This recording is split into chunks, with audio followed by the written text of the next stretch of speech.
graça e a paz do Senhor Jesus, irmãos. Amém. Tudo bom? Tudo bem? É bom ver o rostinho de cada um de vocês aqui, mesmo que mascarado. Eu sei que vocês estão sorrindo colocando a máscara, né? Eu sei, irmãos, os dias são difíceis, né? É verdade, né? Mas o Senhor conhece o nosso coração inteiro, a gente mesmo mascarado, sem máscara.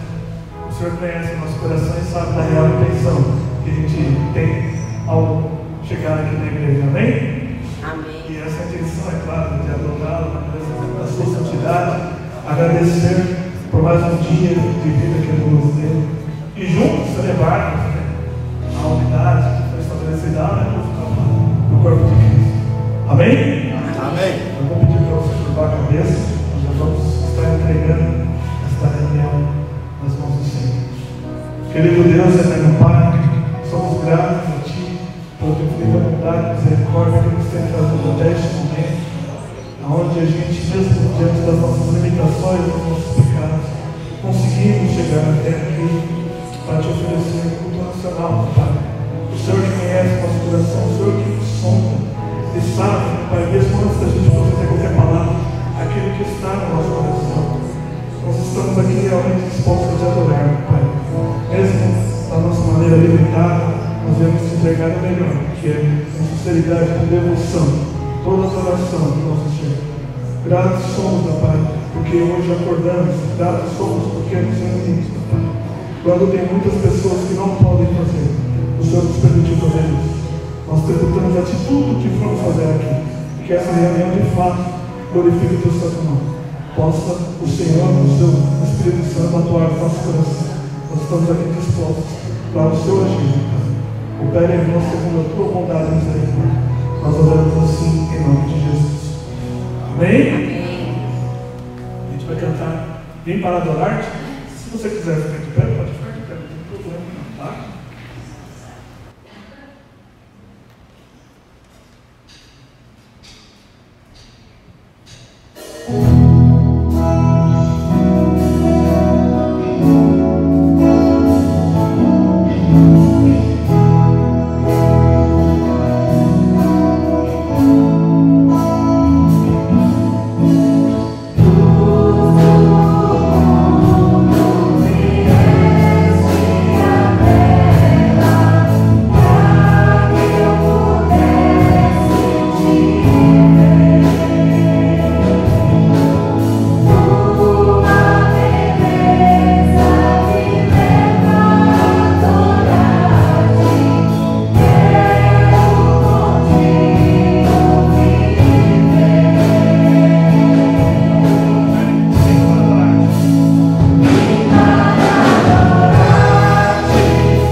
Continuamos na nossa fase um tanto diferente, não é?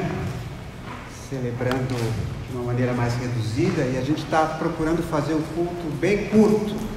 Não é por falta de fé não, mas é porque a recomendação é que a gente fique pouco tempo num espaço fechado, ainda que esteja tudo aberto, os irmãos estão vendo, está tudo... E eu também, então, a gente tem que estar procurando fazer o mais rapidamente possível. Mas, como disse o Elbi, é muito bom a gente poder ver os irmãos, é muito bom olhar para o rosto dos irmãos, aqueles que têm podido vir, uma grande bênção. Quero agradecer também aos irmãos que estão já trazendo os seus presentes para o Natal Solidário, muita coisa bonita por aí. Aquelas pessoas que ainda não trouxeram, ainda durante a semana a gente pede que venha trazer o seu presente, tá bom? Lá para as crianças do Parque das Flores. Também eu quero lembrar os irmãos, contar para os irmãos, né, que a Adriana Calenda, ela também preparou um pacotinho de balas. Gabi, ali na sala tem esse pacote, deixa eu mostrar para os irmãos esse pacotinho de balas, que ela preparou com muito carinho, e esse pacotinho de balas vai principalmente para as famílias do Viva Leite. Nós fizemos um levantamento de quantas crianças do Viva Leite, não, da cesta básica da igreja, quantas pessoas recebem cesta básica, e aí a Adriana preparou aqui, obrigado, preparou esse pacotinho de balas. Todas as crianças da cesta básica vão estar recebendo este pacotinho. Hoje, falar em cesta básica, hoje é o primeiro domingo do mês e a gente tem a Semana da Generosidade para aqueles irmãos que trouxerem os seus produtos não perecíveis para completarmos as cestas básicas, tá bom? Então, durante a semana, e alguns já estão trazendo, para ajudarmos as pessoas necessitadas, tá? Então a gente está em paz, né? E aproveita e pode ficar em pé também, viu, queridos? A nossa convivência aqui, né, reflete aquilo que a gente vive no dia a dia. Se a gente não tiver paz, realmente, a paz não quer ser alienação, né? A paz quer ser confiança em Deus e meio aos problemas. Vamos lá?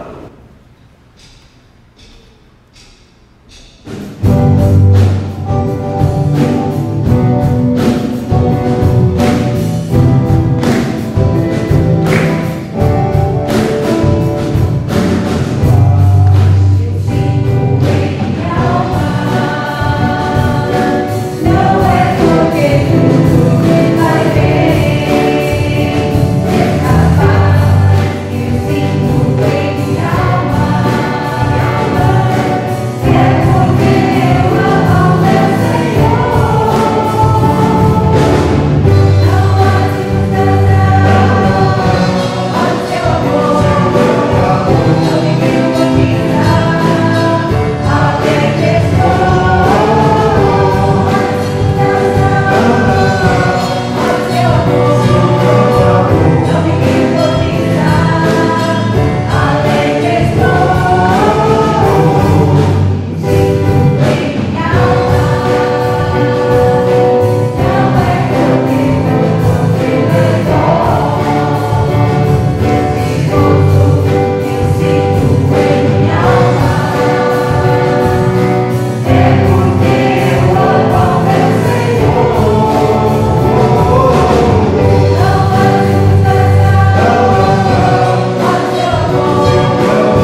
Nós estamos numa série de mensagens intitulado Quebrando os mitos que nos fazem sofrer, ou quebrando os mitos do sofrimento. Alguém pode me ajudar a lembrar o que é, no nosso contexto aqui, o que é um mito? Oi? Algo que não é verdadeiro. Algo que não é verdadeiro, né? É uma crença infundada. Alguém pode dar um exemplo de um mito que as pessoas acreditam aí? Manga com leite faz mal. Manga com leite faz mal? Tá bom, é um mito, né?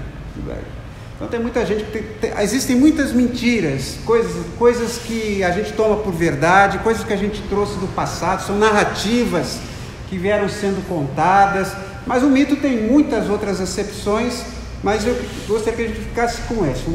Há um mito, e muitos desses mitos nós cremos inconscientemente, está lá na cabeça, a gente nem sabe por que acredita naquilo, não é? E nesta série nós já vimos 3 mitos. O primeiro é o que diz que não importa o que você crê, o importante é ser sincero. Nós já falamos isso na primeira mensagem. O segundo foi: eu posso controlar as coisas se me preocupar com elas. Então, se eu não me preocupar, como é que eu não vou me preocupar? Está tudo dando errado, eu não vou me preocupar? E aí a gente crê que a preocupação ajuda. É um mito. E nós vimos no domingo passado que se eu ignorar a minha dor, sofro menos e ela irá embora. Faz de conta que não tem nada. Vou fingir que não tem. E aí eu vou mandar aquilo embora. Isso é um outro mito. Olha só o que diz o Salmo 16, versículo 11, meus irmãos. Tu me mostras o caminho que leva à vida. Caminho que leva à vida.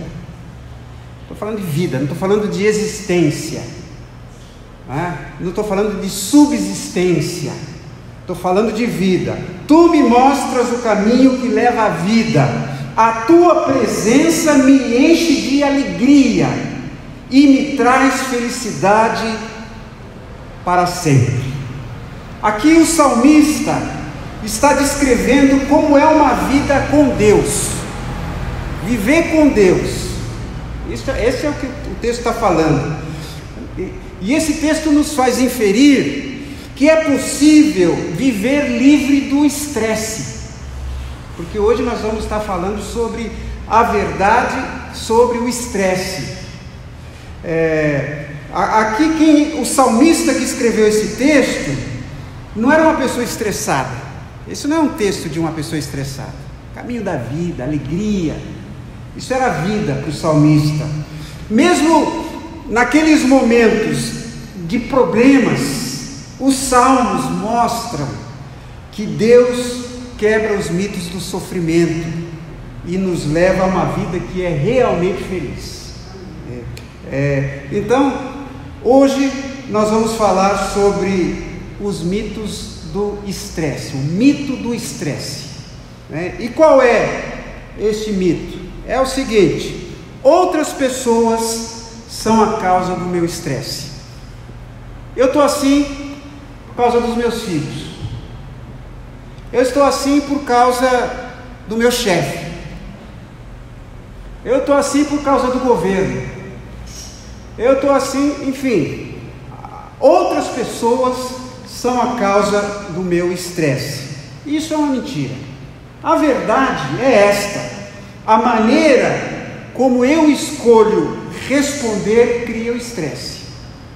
Ou, em outras palavras, como eu reajo às circunstâncias, a maneira como eu respondo, isso é que vai me deixar estressado. Eu escolho ficar estressado pelos mitos que eu guardo na cabeça, ou por estar sempre culpando as outras pessoas, E eu preparei aqui um pequeno teste para saber se os irmãos estão por dentro do estresse, para saber se os irmãos sabem o que é estresse, ou para saber se os irmãos estão estressados. Esse é o teste.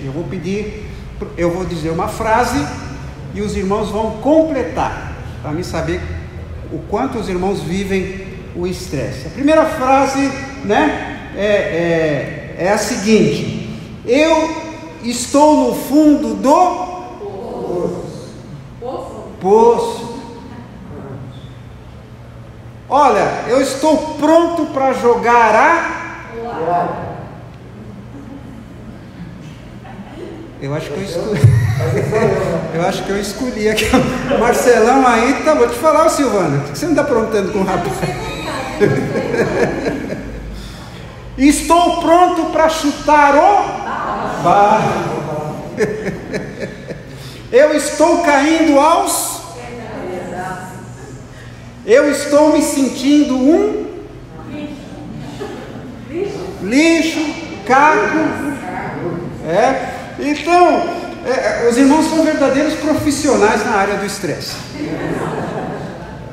Aqui, olhando para os irmãos, também que os irmãos são estressados. Nós conhecemos bem este assunto. Os irmãos sabem que o estresse define, indica a pressão máxima que um organismo aguenta sem se deformar. Esse é um termo da metalurgia, né? Então, até que ponto aquilo aguenta sem gerar uma deformação, né? Então, esta palavra está sendo usada, o estresse, para designar o desequilíbrio do organismo humano. Ou seja, até que ponto nós aguentamos certas situações? Quando a gente não aguenta mais, é o estresse. Até que ponto eu aguento uma crise? Até que ponto eu aguento essa pandemia? E a gente tem ouvido falar por aí que tem muita gente em plena pandemia, já tem gente até se suicidando. Há casais que estão se divorciando, porque ficavam o tempo todo longe um do outro, agora estão perto um do outro, estão se divorciando. Esse estresse, isso a gente chama de fator estressante. Há fatores estressantes, que são as pressões externas que agem sobre nós. E essas pressões exigem uma resposta psíquica ou biológica, da mente ou do corpo. As pressões vão levando isso. Então, a pessoa que é demitida do trabalho, ou a pessoa que está passando por um processo de divórcio, pessoa que está se preparando para casar, a iminência de um vestibular, o início de uma faculdade, de uma graduação, a pandemia, são fatores estressantes, né? Qualquer mudança que implica numa adaptação pode ser chamada de fator estressante. Porque a gente pensa que estar estressado é estar fazendo muita coisa, muito serviço, mas não é só isso. Então, o exemplo é a pandemia. As pessoas estão em casa sentadas no sofá, levanta da cama, vai para o sofá, do sofá para a mesa da cozinha, da mesa da cozinha para o sofá, aquele cochilinho da tarde, já está cansado de assistir os vídeos da Netflix. A Léa está falando que não, mas eu não acredito não. Os irmãos entendem? Então, qualquer situação, qualquer mudança na minha vida que implica a adaptação, por exemplo, a pessoa muda de emprego, isso é um fator estressante, pode me pressionar. A pessoa tem um filho, nasce uma criança.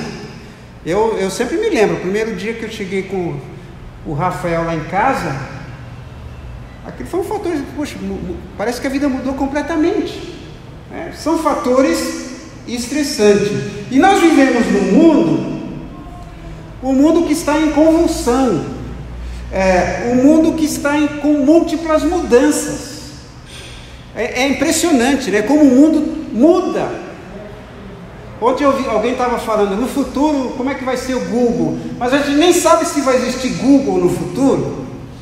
Vai surgir alguma coisa diferente, né? Nós vivemos constantemente necessitando de adaptação. Aqui na pandemia, eu precisei me adaptar a uma pregação sem pessoas, a gravações. Às vezes eu peço para os irmãos, para alguns irmãos, para gravarem uma oração, etc. E eu sinto que as pessoas têm dificuldade, a gente tem que se adaptar a uma nova realidade. O universo da comunicação aumentou, né? Hoje o mundo está online o tempo todo. Há 1 minuto atrás aconteceu um acidente em tal lugar, você já está sabendo. Então nós somos informados o tempo todo sobre essas coisas. Nós vivemos numa sociedade de complexidade moral, cultural, né? E os pais nessa nossa sociedade precisam fazer um malabarismo, porque os nossos filhos estão sobre esta pressão moral, cultural. Os nossos filhos estão ouvindo coisas e a gente fica preocupado com eles. São fatores estressantes. Então, os fatores estressantes que geram estresse na gente são intensos, são inúmeros.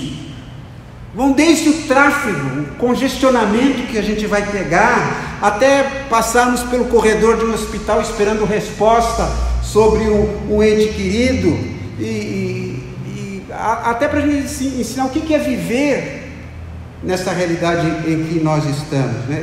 Então, diante dessas pressões que a gente sofre o tempo todo, surge um desequilíbrio. Nós nos desequilibramos. E a esse desequilíbrio a gente chama de estresse, né? É um desequilíbrio que as pessoas chamam de biopsíquico, ou seja, é um desequilíbrio do corpo e da mente. O esforço de adaptação acontece nessa adaptação entre o nosso organismo e as nossas estruturas mentais. A nossa mente crê em alguma coisa, espera alguma coisa, imagina alguma coisa, e o corpo da gente dá em outras respostas. Ou seja, tanto o cérebro, com a sua composição química, quanto a nossa postura diante da vida, como nós respondemos às demandas da vida, às circunstâncias da vida, determinam a nossa capacidade de resistir às pressões, aos fatores estressantes. Então a gente precisa trabalhar muito isso. O grande Shakespeare disse que as coisas raramente são boas ou más. O nosso pensamento é que faz isso. Não sei se é totalmente verdade, mas tem muita verdade aqui. Quer dizer, uma coisa para um pode ser bom, para outro pode ser mal. A mesma informação significa coisas diferentes para as pessoas diferentes. A mesma informação. Onde uma pessoa vê um problema, a outra vê uma oportunidade. O cérebro, sabe, isso é muito interessante, irmãos. O nosso cérebro, como organismo, o organismo cérebro, ele não sabe distinguir uma ameaça que lhe foi comunicada, se ela é real ou imaginária. Então, assim, se você acredita que tem um bandido ali do lado do corredor, uma pessoa perigosa, o seu cérebro imediatamente vai começar a agir e vai descarregar adrenalina sobre o seu corpo. O cérebro não sabe se aquilo é verdade ou não. O cérebro como organismo. Os irmãos entendem? Então, por isso que eu estou falando que existem mitos que nos fazem sofrer.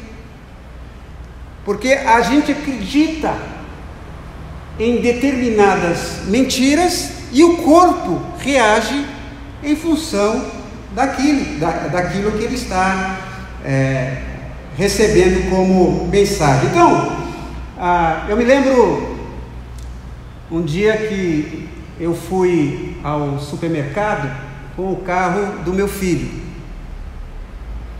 e na volta saí do supermercado e não achava o carro, porque eu estava procurando o meu carro, não o carro do meu filho. Isso é um sintoma de estresse. Uma vez eu estava numa reunião aqui na igreja, fizemos a reunião até com jovens. Aí acabou a reunião, antes de começar o culto à noite, e a Raquel, que é a filha do Zé Amâncio, ela chegou para mim muito discretamente e falou: pastor, o senhor está com 2 sapatos diferentes. Eu coloquei um sapato de um par e outro sapato de outro par. Isto é sintoma de um estresse. Você já não acordou algum dia e não sabia que dia era aquele? Hoje, que dia é hoje? São sintomas de estresse. Você vai ter um compromisso a determinada hora e depois você se lembra que você marcou 3 compromissos para aquele mesmo horário. Sintoma de estresse. Eu estou vendo aqui a Tânia, eu me lembro, ela usa muita buzina, fica buzinando, xingando as pessoas no trânsito. Não é verdade, Tânia? Isso é sintoma de estresse. Então você está engordando, os cabelos estão ficando brancos, aqueles que ainda têm cabelo, os que ficam, né? A caixinha de remédio vai ficando cada vez mais cheia, né, Silvana? Um monte do Marcelo. Então, são demonstrativos, sinais de que nós estamos estressados. E o que deveria ser esporádico na nossa vida acaba virando uma rotina. Parece que hoje é até chique. A pessoa, não, tem tanta coisa para fazer. É um jeito assim de dizer, não, olha, eu tenho muito o que fazer. Porque parece que é um status você ter muito compromisso, ter muita coisa para fazer. Eu percebo isso na igreja, percebo isso quando se solicita alguma coisa para uma pessoa, quando a banda tem que fazer sua escala de pessoas para tocarem aos domingos. Como as pessoas estão cheias de coisas para fazer, as pessoas não têm mais tempo. Você chega para visitar uma pessoa 8 horas da noite, a pessoa ainda está lá no meio da janta, porque muita pessoa fazendo curso, pós-graduação, pós-doutorado, pós aquilo, o chefe cobrando que você faça hora extra, a pessoa chega em casa e tem que ficar acompanhando o notebook, o celular, para ver as coisas do emprego, e assim por diante. Mas eu quero dizer, irmãos, que o estresse não é o seu problema. O estresse é simplesmente um sintoma do seu problema. O sintoma. Por trás do estresse existem os verdadeiros problemas que causam o estresse. E muitos desses problemas são crenças falsas, são mitos que fazem você sofrer. E assim sendo, é por isso que hoje eu quero falar sobre o estresse.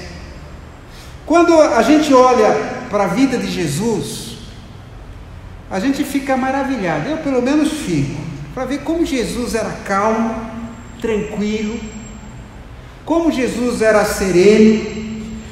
E olha que Jesus tinha muitas pressões, ele recebia muitas críticas, as pessoas ficavam, os religiosos do tempo dele ficavam ali olhando para ver se pegavam ele em alguma falta. Enorme estresse, pouquíssimo tempo para si mesmo. Jesus ia para um lado e as multidões iam atrás dele, muita incompreensão. Jesus teve que viver num mundo altamente preconceituoso, contra o estrangeiro, contra crianças, contra outras religiões, contra as mulheres. Jesus vivia no mundo. Os enfermos. O enfermo era amaldiçoado. O enfermo estava sendo castigado por Deus. Então havia um preconceito tremendo. E Jesus, apesar de tudo, ele tinha uma vida isenta de estresse. E à medida que nós examinamos o Evangelho, nós descobrimos 7 declarações de Jesus que nos ajudam a vencer o estresse. São declarações que revelam a estratégia que Jesus usava para vencer esse estresse. São 7 princípios baseados na prática de Jesus. Hoje, como o nosso tempo é limitado, eu quero apresentar 2 princípios, os 2 primeiros, com base na vida de Jesus. Na quarta-feira eu vou continuar com esta palavra e provavelmente no domingo, vai depender, porque a gente sempre está trabalhando com um tempo bem limitado. Então, a estratégia de Jesus para lidar com o estresse. Então, qual é o primeiro princípio que ele nos dá? É o princípio da identificação. O que é isso? Eu preciso saber quem eu sou. Você sabe quem você é? Olha só, esses aqui são alguns trechos de declarações de Jesus. Eu sou a luz do mundo. Eu sou o caminho, a verdade e a vida. Eu sou o pão da vida. Sabe que 18 vezes nas Escrituras Jesus definiu quem ele era. Uma coisa muito interessante é um estudo sobre as vezes que Jesus disse eu sou. Eu sou. E aí Jesus estava definindo quem ele era. Então, essa é a primeira resistência ao estresse. É a primeira maneira de você vencer o estresse. A menos que você resolva essa questão, você será sempre um alvo fácil do estresse. No caso de Jesus não tinha dúvidas acerca da sua identidade. Jesus sabia quem ele era. Ele 18 vezes nas Escrituras definiu a si mesmo. Não havia dúvidas em sua mente acerca de quem ele era. Em João 8,18 ele declara: eu testemunho acerca de mim mesmo. Eu testemunho acerca de mim mesmo. Em outras palavras, eu não dependo da opinião das pessoas para validar a mim mesmo. Eu não dependo do que você pensa de mim para saber quem eu sou. Eu sou. Presta atenção. Se você não sabe quem você é, se você não resolver esta questão da identidade, outras pessoas determinarão isso para você. E elas o colocarão em uma caixa e moldarão você. Vão apertá-lo e fazê-lo se conformar à imagem delas. O que elas querem que você seja. Você vai descobrir-se a si mesmo não sendo realmente aquilo que você foi feito, da maneira como você foi criado. Deus o fez assim. Você vai se descobrir a si mesmo pelas opiniões dos outros. O que os outros pensam, acham que eu deveria ser. E a isso nós chamamos de estresse.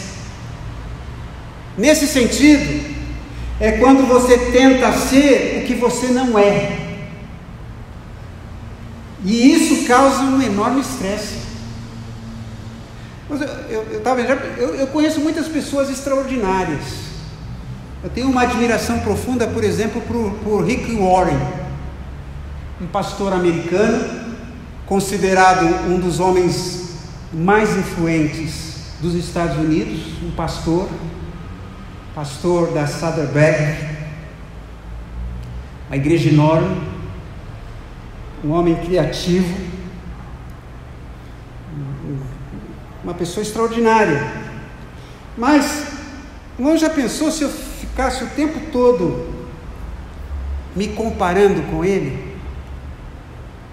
Às vezes eu ouço um sermão e, puxa, eu gostaria de ter pregado esse sermão.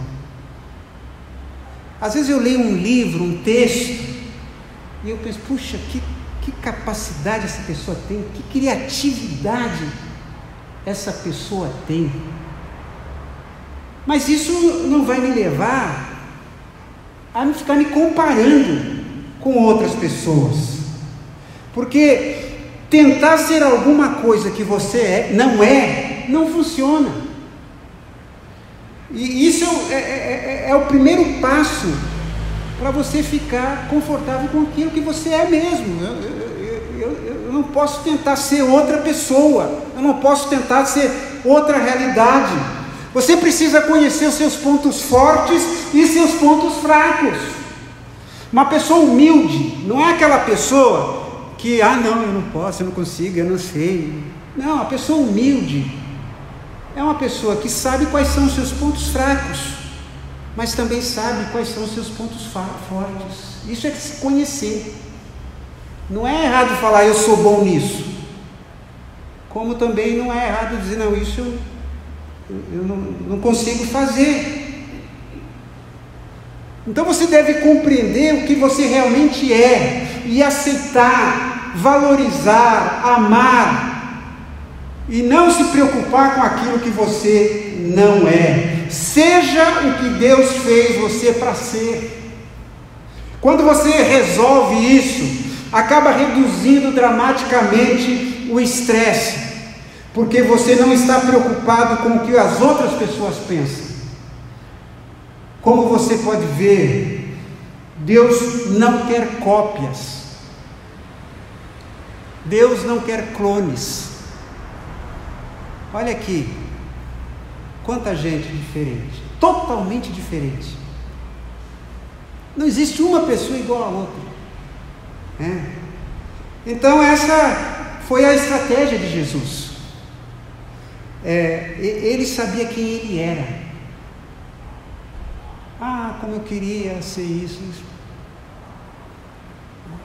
Você nunca imaginou assim, sendo um grande jogador de futebol, um Neymar da vida, sendo um... Mas não é. Tá. E um segundo e último princípio aqui, nessa estratégia de Jesus para lidar com o estresse, é o princípio da dedicação. Escolher a quem eu vou tentar agradar. Jesus disse, João 5,30, não procuro fazer a minha própria vontade, mas a vontade daquele que me enviou. Eu não quero apenas saber quem eu sou, mas eu quero saber quem eu estou tentando agradar. Quem eu quero agradar? Não sei se você sabe, preparando esta mensagem, eu li sobre isso. Há um tipo de comportamento chamado compulsão por agradar. Compulsão por agradar. Você sabe que compulsão é um comportamento repetitivo, né? Pessoa que come até doer a barriga. Pessoa que bebe até cair bêbado. Isso é uma compulsão. E existem pessoas que têm uma compulsão por agradar os outros. Ela quer fazer coisas agradáveis cada vez mais por outra pessoa, para receber aprovação, para receber apreciação. Então, aquela pessoa que muito agradável, está sempre muito prestativa para você, muito, sempre, o tempo todo. Há um livro intitulado A Síndrome da Boazinha.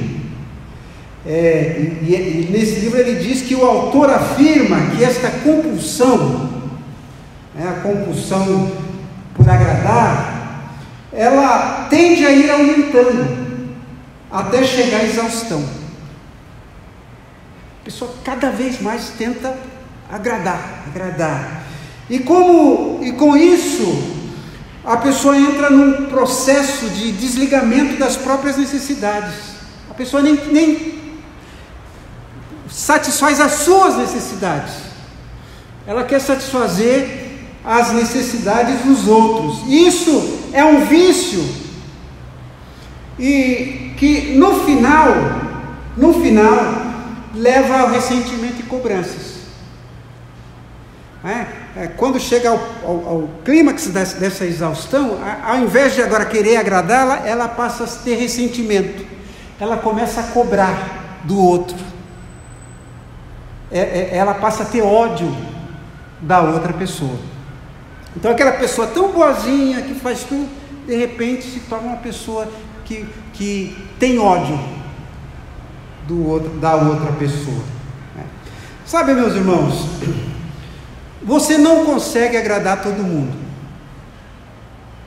Você não consegue. No momento em que você agrada o grupo A, você desagrada o grupo B. No momento que você desagrada o grupo B, você agrada o grupo B, você desagrada o grupo A. Então, há uma palavra de Jesus, lá em Mateus 11,16, ele diz assim: mas a quem posso comparar as pessoas de hoje? São como crianças sentadas na praça. Um grupo grita para o outro: nós tocamos músicas de casamento e vocês não dançaram. Cantamos músicas de sepultamento, mas vocês não choraram. Ele está mostrando aqui como é impossível agradar as pessoas, todas as pessoas, unanimemente. Uma hora você é um herói, em outra hora você é um zero à esquerda, porque você não pode agradar todo mundo. Lá em Portugal, quando um jogador de futebol faz uma jogada bonita, um gol de bicicleta, etc., ele fala: fulano foi bestial. Mas quando o sujeito perde um gol, ele fala: fulano foi uma besta. Então, uma hora você é bestial, outra hora você é uma besta. Isso já não aconteceu com você? Pessoas que já te elogiaram tanto, já te admiraram tanto, outra hora já falaram tanta barbaridade a seu respeito. Não dá para agradar todo mundo.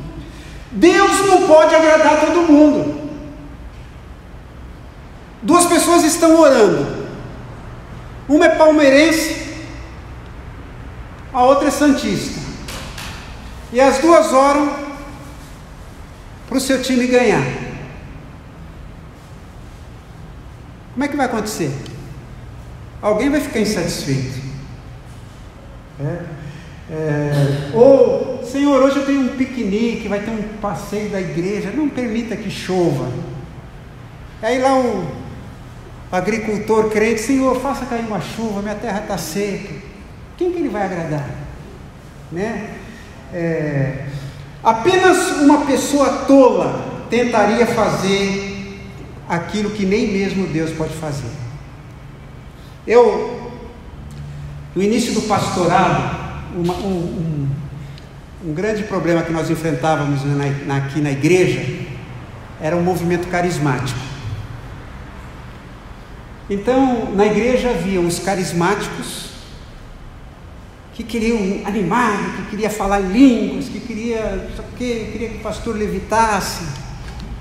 E havia o grupo dos batistões, que a pessoa não podia nem espirrar no culto. Não pode espirrar no culto. Então eu me lembro que naquele tempo eu sempre estava desagradando alguém, um grupo. Ou eu sempre estava desagradando os carismáticos, ou sempre estava desagradando os batistões. E isso e outras experiências me fez lembrar que não é possível, você não pode tentar agradar todo mundo. Ah não, irmão, vamos, tem que ter, sim, vamos ali, espera um pouquinho. Não consegue.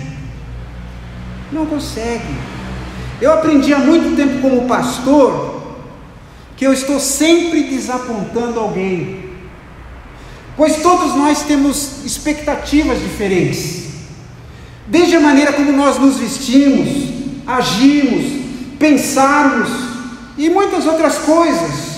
Portanto, você sempre estará desapontando alguém. Agora, um dos mitos que existe lá fora é o seguinte: todos têm que gostar de você para que você seja feliz. Então todo mundo tem que gostar de mim, eu tenho que ficar bem na fita com todo mundo, e isso não é verdade. Você tem que ser amado por todo mundo para que seja feliz, é uma falácia. Para Jesus isso era um assunto resolvido. Todos, como eu disse, todos enfrentavam problemas, e Jesus enfrentou muitas circunstâncias difíceis. Lá em João 5,30, não procuro fazer a minha vontade, mas a vontade daquele que me enviou. Jesus está afirmando o seguinte: eu vou viver para a audiência de uma única pessoa, eu só vou tentar agradar uma pessoa, eu vou me concentrar em agradar a Deus. Se você tem como objetivo, como meta, agradar a Deus, certamente você não vai ser uma pessoa ignorante, grosseira, você não vai ser uma pessoa que vai ficar ofendendo as pessoas, uma pessoa insensível. Se você procurar agradar a Deus, você vai ter o comportamento que se espera de você.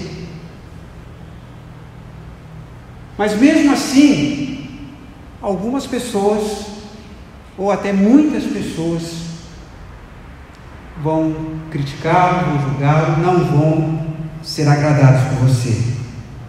Então olha essa frase aqui: se você faz o que Deus deseja, isto será sempre a coisa certa a ser feita, não importa o que quer que pensem a respeito. Então a sua grande preocupação deve ser: isto é a vontade de Deus? A quem eu estou tentando agradar? Meu chefe? Minha esposa? Meu marido? Meu vizinho? O pastor? Se eu estou tentando agradar a Deus, isso é a coisa certa.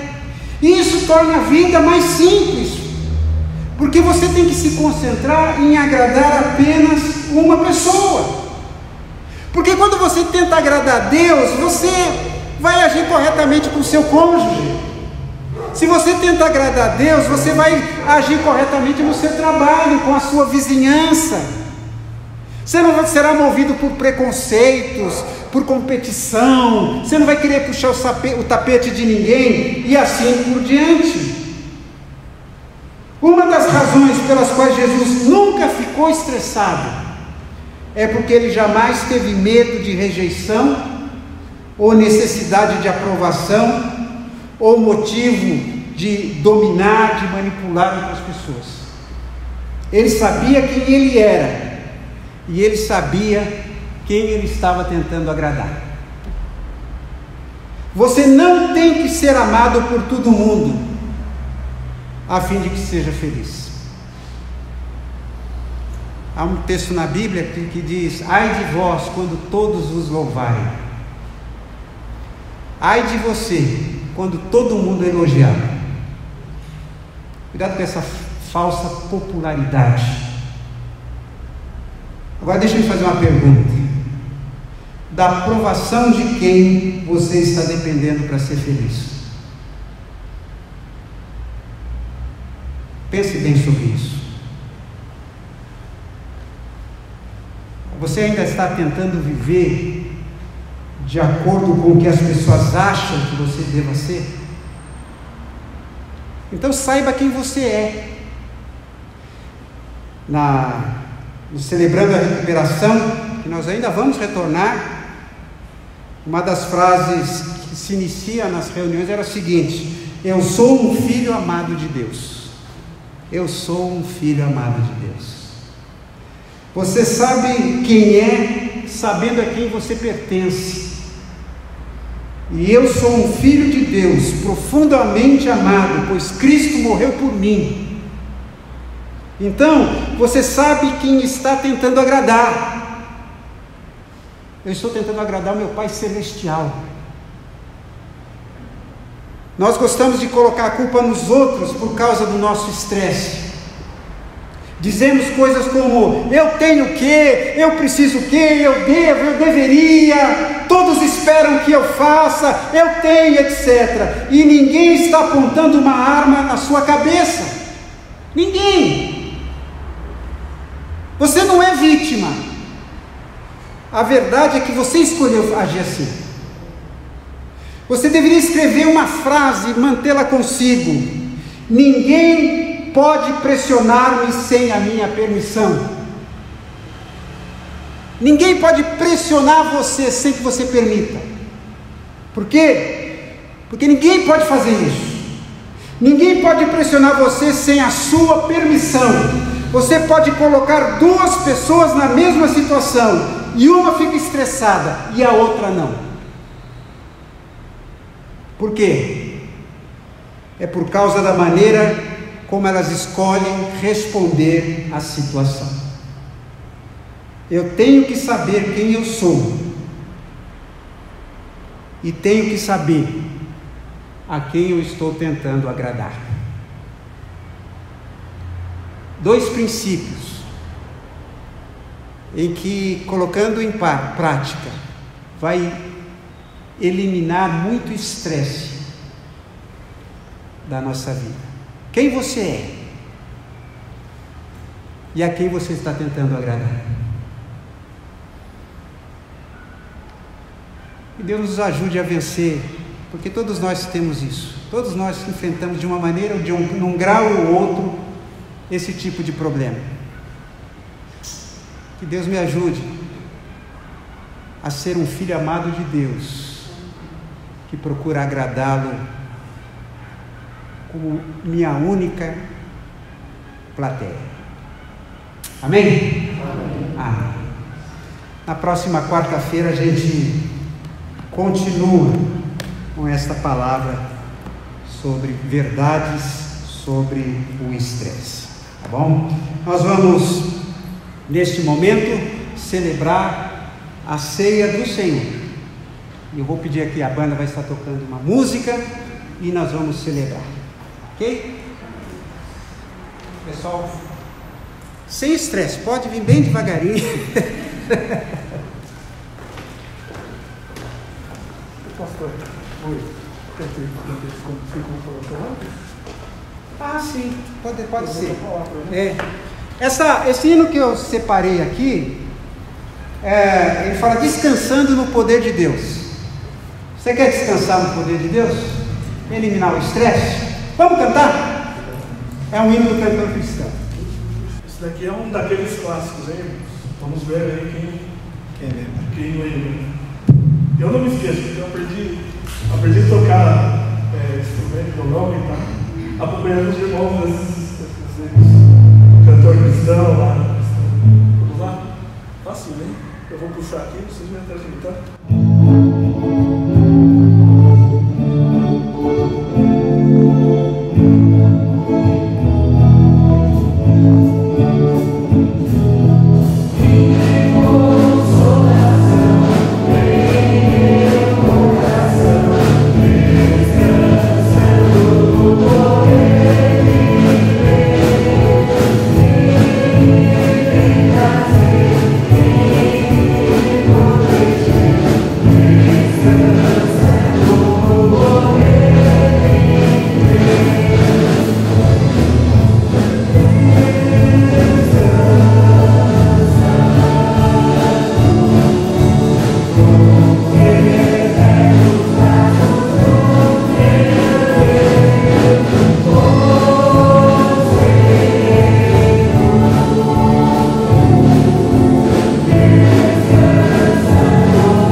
Meus irmãos, enquanto a banda vai estar cantando uma música, os irmãos poderão vir em uma das mesas. Lentamente, não precisa voluntariar nada. Os irmãos podem pegar o cálice e o pão que está aqui. Está tudo junto. Bom, então nós vamos cantar uma música.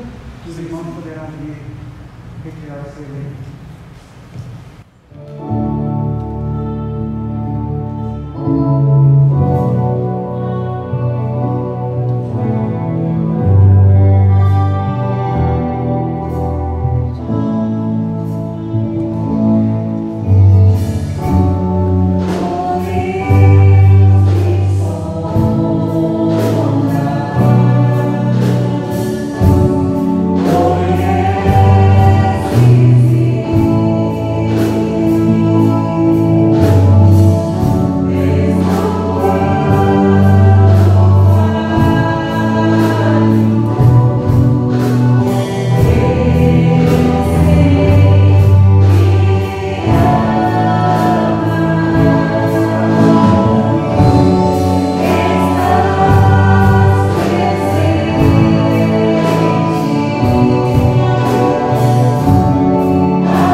A Elisa pede oração pela sua família e por todos os doentes de Covid e outras doenças.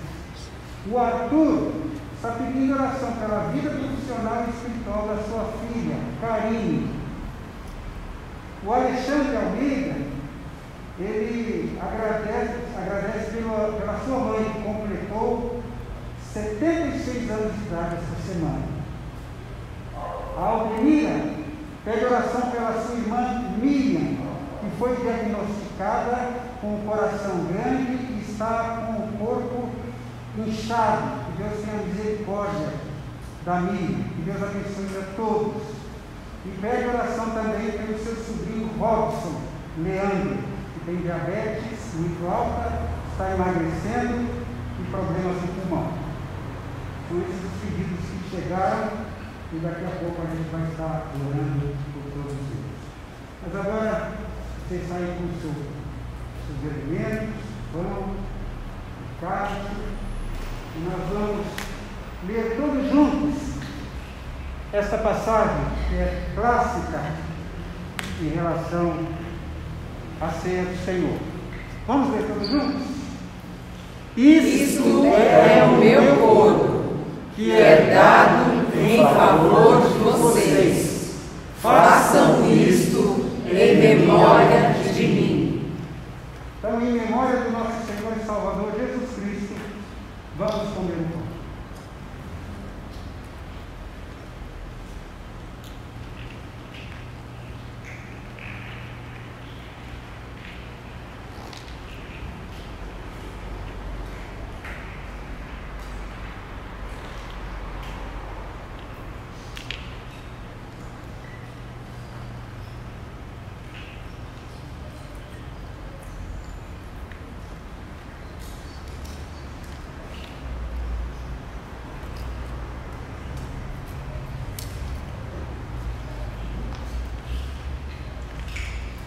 A outra passagem que vamos ler juntos, 1 Coríntios 11, 25. É a palavra do Senhor Jesus. Este cálice é a nova aliança no meu sangue. Façam isto sempre que o beberem, em memória de mim. Bebamos em memória do Senhor.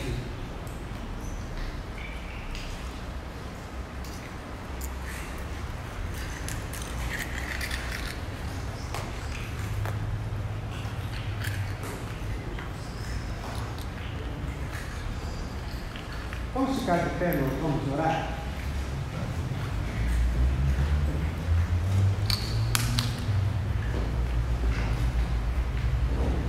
Então oremos. Deus querido, Pai misericordioso, nós te agradecemos por Jesus Cristo, nosso Salvador. É por causa dele que estamos aqui. É por causa de Jesus que nós temos esperança. É por causa de Jesus que nós podemos dizer que podemos vencer o estresse que tem prejudicado a vida de tantas pessoas. Ó Pai, muito obrigado por essa oportunidade que estamos reunidos, podemos ver alguns dos nossos irmãos. Muito obrigado porque esses que aqui estão bem. Eu te peço que tu também visites aqueles que estão em suas casas, aqueles que estão se guardando, aqueles que têm comorbidades, aqueles, ó Deus, que são de risco. Visita e guarda essas pessoas. Eu quero te pedir, ó Pai, pelo nosso país, por esse mundo em que vivemos, num momento tão diferente, tão difícil para tantas pessoas. Ó Pai, nós precisamos de soluções da ciência, da medicina, soluções da economia, soluções da política, ó Pai. Tem misericórdia, Pai, de uma forma sobrenatural, que o Teu Espírito Santo consiga agir nas vidas daqueles que têm poder de transformar, de mudar realidades pelas suas ações. Pai de amor, eu coloco esses pedidos que foram aqui apresentados, aquelas pessoas que estão enfermas, pessoas com doenças graves, pessoas que estão até desenganadas, pessoas que estão hospitalizadas.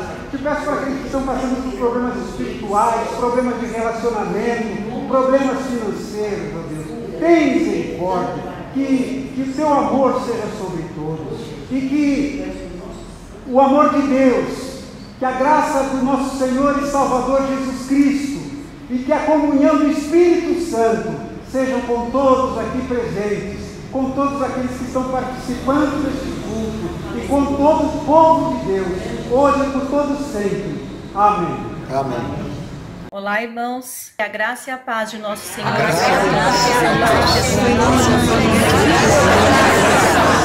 Graça e paz, queridos.